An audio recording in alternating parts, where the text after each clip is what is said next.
kế đấy đã dùng sai con kế đấy Mình sẽ làm đi nó mà đó cái này. bây giờ nó xong kế thế này Mình sẽ làm đi nó mà đó cái nhau vậy.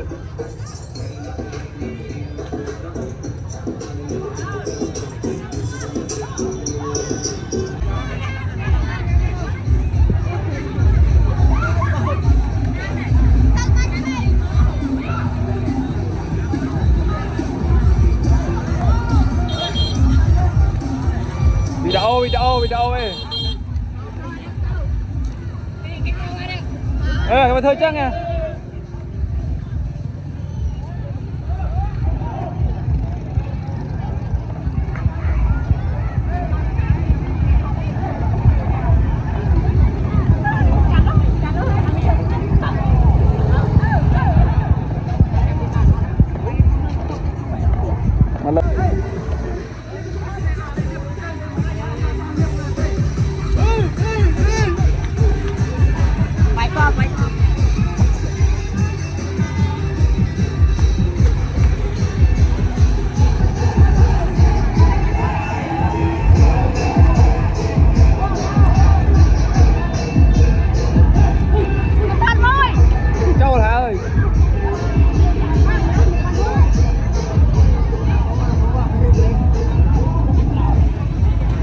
này chung chung ấy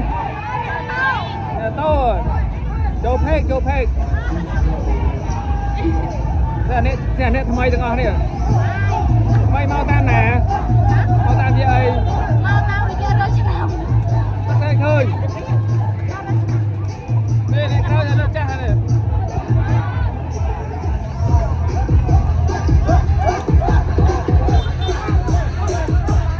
ai đo đây Idam ơi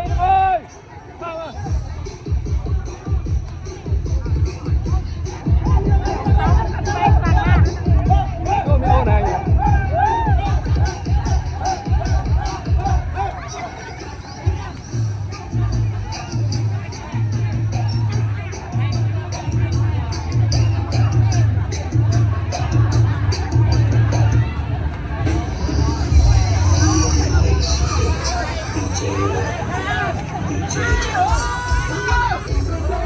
DJ